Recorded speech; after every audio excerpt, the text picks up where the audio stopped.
Hello mga Kalodiwaps! Welcome back to my YouTube channel. And for today's video, pag-uusapan naman natin ngayon is yung company na Walsin. Okay? Kung mapapanood nyo po yung mapapanood nyo po yung previous vlog ko about interview, exam, at saka mga question and answer about the Walsin company.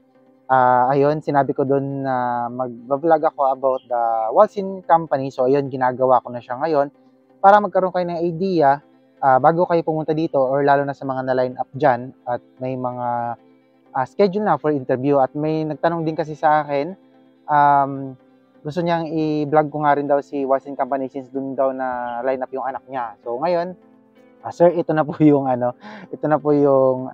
video na hinihingi niyo sa akin. Okay? So, ano ba si Walsin Company? Si Walsin Company po is electronics company siya. Okay? Located siya dito sa Kaohsiung. Actually, hindi lang naman sa Kaohsiung ang Walsin Company eh. Marami siyang branches. Pero yung nakausap ko kasi, okay, yung hiningan ko ng information is located siya sa may Kaohsiung branch. Okay? Pero based doon sa kanya is marami naman daw talagang branches si Walsin dito sa Taiwan. And mga idol, ng pasensya na kung naka-face mask ako kasi kita niyo naman nasa park ako, nasa likod ko yung slide. Kaya naka-face mask ako ngayon since nasa public places tayo. So kailangan pa rin magsuot ng face mask. Kaya hindi ko siya tinatanggal since nandito nga ako ngayon sa park. So ayun, meron din pala akong nakalimutan doon sa vlog ko. Nakalimutan ko isingit sa kanya or i-mention doon is yung tinatawag na trade test. Okay? Yung trade test kasi iba-iba tong klase ha, kasi depende kasi to sa department na mapupuntahan mo dito sa Walsin, or anong department ang hiring sa kanila. Okay? Nakalimutan kong ilagay doon or masabi doon na ang trade test kasi doon, kasama kasi siya sa physical examination. So, yung sa nakausap ko, ang trade test niya is tissue. Kapag once na nilapat mo yung kamay mo at dumikit yung tissue sa kamay mo, ibig sabihin pasmado ka. Okay? Mamasa-masa yung kamay mo. So, ibig sabihin baka hindi ka matanggap or hindi ka ma-hired sa Walsin since pasmado nga. Since mga microchip, may mga ganun kasi silang mga items. So, baka doon ka malagay, bawal ang pasmado doon.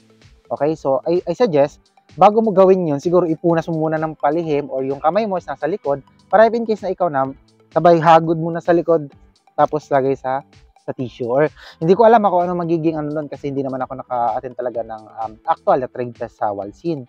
Doon yun ginagawa sa agency sa may city employment. Okay? Kasi under ng city employment yung nakausap ko. Pero ang pagkakalam ko, Walsin is hindi lang city employment ang hawak niya. Okay? Maraming agency din ang hawak niya dyan sa Pilipinas. Pangalawang test is yung munggo. Okay? Bibigyan kanyang ng isang bowl na munggo, contains green and red beans, or yung munggo, or red na munggo at saka green na munggo. Paghihiwalayin mo lang siya gamit ang tiyan. Okay, hindi ko alam kung may time limit, hindi ko natanong sa kanya kung may time limit, basta yun yung trade test. So kailangan mo siyang paghiwalay-hiwalayin, i-segregate mo siya, yung black at green. Pero I think meron siyang time limit. Tsaka titignan lang kung nanginginig yung kamay mo. Ang pangatlong trade test is yung karayom tsaka sinulid. Kailangan maipasok mo yung sinulid sa karayom, tapos titignan nila kung nanginginig ka. Isa sa nagpapanginig ng kamay is yung tense natin dahil kinakabahan tayo dahil may nanonood, and also they have siguro the time limit. Kaya mapipressure ka talaga. Pero kung tutuusin, mas maganda kumalma yung kamay mo kasi kapag once na nakita nila ng nanginginig or pasmado, isa rin yun sa rason kung bakit hindi ka ma-hired. Okay? Kaya lagi po nating tatandaan yung mga sinasabi ko kasi para sa inyo rin naman to. Kaya kung interested ka pa malaman kung ano yung Walsin Company, let's watch this video until the end. Okay? Ako nga pala si Ram. Hindi ako na magpakilala. And you are watching Ram's Diary. Yeah!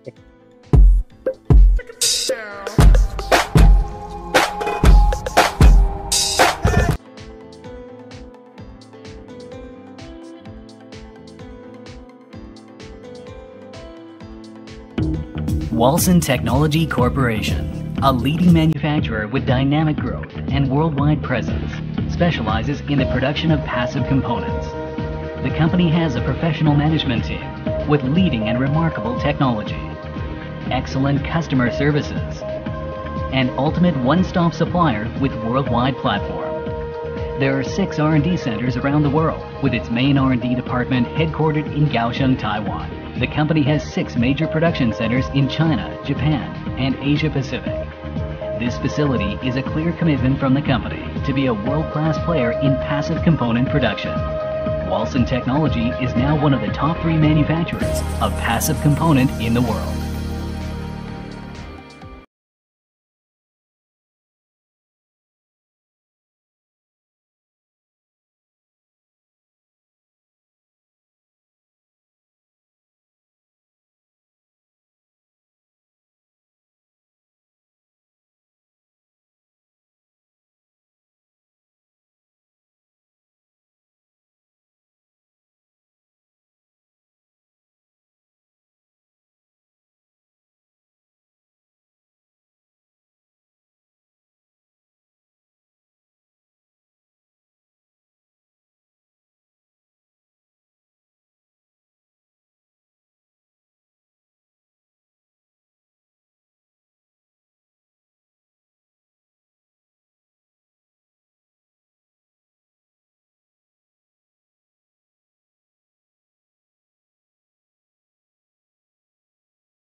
Is widely covered to home and car entertainment, PC and networking,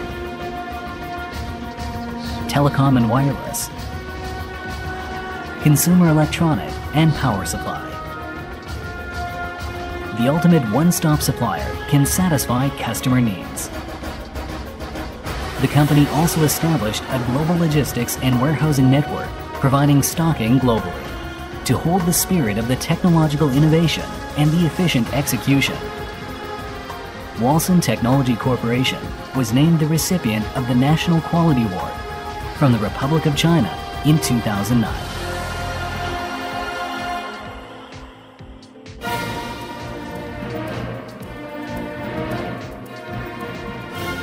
Walson has continually expanded its own business operation. The company has become an edge as an effective global passive player. Walson makes efforts to play a successful role of a corporate citizen and established the WTC Charity Club in 2000. The company has been giving its commitment to charity programs, Care the Society Counseling Group, and environmental protection. So yun mga idol, no?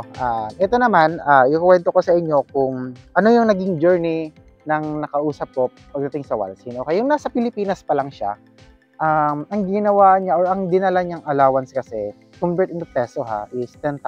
Tapos kinonvert niya na lang into NT kasi hindi naman na magagamit yung peso bill natin dito sa Taiwan. Okay, ang kailangan natin dito is New Taiwan dollar o NTD or dollar. Okay, so 10,000 para sa kanya is enough na, which is sinasabi ko naman din talaga sa ibang vlog ko na, or kung napapanood nyo or nanonood kayo ng mga vlog ko, sinasabi ko naman 10,000 is enough, hindi na siya exaggerated talaga na budget papunta dito sa Taiwan, pero depende nga yun sa company. So sa nakausap ko, 10,000 po yung dala niya na peso, budget or allowance niya dito. So ngayon, pagdating niya dito is medical sila, okay? Yung medical naman is hindi naman niya binayaran ng cash. Ikakaltas po yun sa sahod nyo, okay?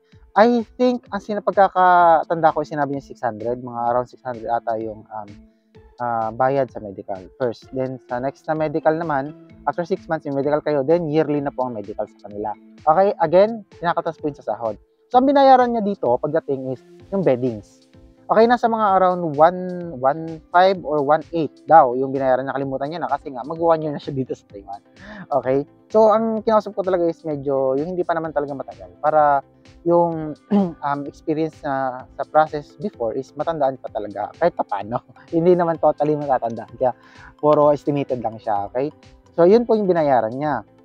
Ngayon, about naman po sa sa dormitory, may bayad po ang dorm nila. Kaya hindi kasi lahat ng company dito sa Taiwan is free yung dorm. So sa kanila hindi free. Pero kinakaltas rin yun kada sahod. Okay? Mga nasa around 1,500 daw yun. Pero hindi na aabot ng 2,000. Yung bayad sa dorm kasama na po yung ilaw at saka tubig. Okay? Kuryente at saka tubig. Okay? So yun. Naka-fix siya. Pero yung dormitory daw nila ngayon is maglilipat sila kasi may ginagawang bagong dormitory which is 11th floor. Okay, lilipat sila doon. Pero ang ine-expect nila na magiging monthly pay nila sa dormitory is baka nasa around 5,000. Okay, mga nasa around 3, 4, 5,000 ganun. Estimated lang yun kasi wala pa namang official na sinasabi sa kanila na amount once nalilipat sila after the Chinese New Year or this year. Okay, hindi pa rin sigurado kung kailan talaga sila maglilipat since under construction pa nga yung dormitory. Pero hindi naman kasi kagaya dyan sa Pilipinas na pag kinoconstruct ng isang building matagal, di ba? Dito kasi is mabilis. Kaya nga tingnan mo nga yung China, di ba, nung nagka-COVID, ang bilis ng kinonstruct yung buong facility or yung COVID facility sa kanila. Di ba? Wala pa ata isang buwan. See? Kaya ganun kasi dito, mabilis talaga dito ang kilos ng mga Taiwanese. Okay, hindi natin siya maikukumpara dyan sa Pilipinas. So, yung mga papunta pa lang dito na hindi pa maabutan ng relocation ng dormitory, wag nyo pong i-expect yung dormitory kasi sabi niya, wag nyo lang i-expect kasi hindi naman yung dormitory nyo maganda, hindi rin naman pangit. Okay, sakto lang. Tsaka depende naman yun sa preference ng tao kasi nga tayo naman ang titingin kung maganda, kung okay lang o pangit, di ba? Depende naman yan sa tao kasi depende naman sa pinagmulan o pinanggalingan natin, di ba? Hindi naman yan lahat pare-pareho. Ngayon, dumako naman tayo doon sa company. Okay, nakita nyo naman doon sa video na pinalabas o insert ko is kung ano yung magiging uniform nyo, ano yung magiging product or machine na hinahawakan nyo. Pero limited lang po yun. Kaya hindi po yun pa binigay lahat o hindi pa pinakita. Pero expect nyo talaga dito sa Walsin is marami kayong machine na hawakan, depende po sa department. Okay? So, dumako muna tayo sa kantin. Sa ngayon kasi, sabi na nakausap ko is, hindi pa raw, wala na silang kantin sa ngayon kasi magpapalit daw yung management ng another service provider sa kantin kasi hindi ata nila na nagustuhan na yung service ng kantin na kinuha nila before. So, ngayon, walang kantin and also, meron naman silang food allowance. So, kayo mag-alala kasi kapag in case na may kantin mga nasa around 500 o 600 ata yung food allowance nila. Monthly na po yun Kapag once na nag-exceed ka doon, syempre, babayaran mo na yun, pero ikakaltas yun sa sahod. Hindi mo babayaran yun ng cash. Hindi ka magbibigay ng cash sa kahit sino doon. Kakaltas po yun sa sahod, okay? So, yun lang po, mababa lang po yung food allowance nila dito sa Walsin. Pero, okay mag-alala kasi malaki naman ang kita nila. So, later, i-discuss ko. And by the way, mga idol, disclaimer lang po, hindi po ako under ng Walsin, okay? Hindi po ako empleyado nila. So, nag-base lang po ako, may mga kakilala ako nagtatrabaho sa Walsin. So, ginawan ko siya ng video kasi, since marami nga po nagre-request sa atin dito sa channel natin, okay? Para mabigyan rin kayo ng idea kasi nga, yung before naman ako kasi nung nag-apply pa lang ako, nung nag-search ako ng mga company gito ganyan, napaka-liit lang ng information or halos wala nga akong nakuhang detailed information na sa mga company dito sa Taiwan. Kaya ginagawa ko siya. So sana maintindihan nyo. Para sa inyo lang din naman. Dumako naman tayo sa trabaho. Okay? Magdedepende po ang machine na hawakan nyo. Depende sa department kung saan kayo mapupunta.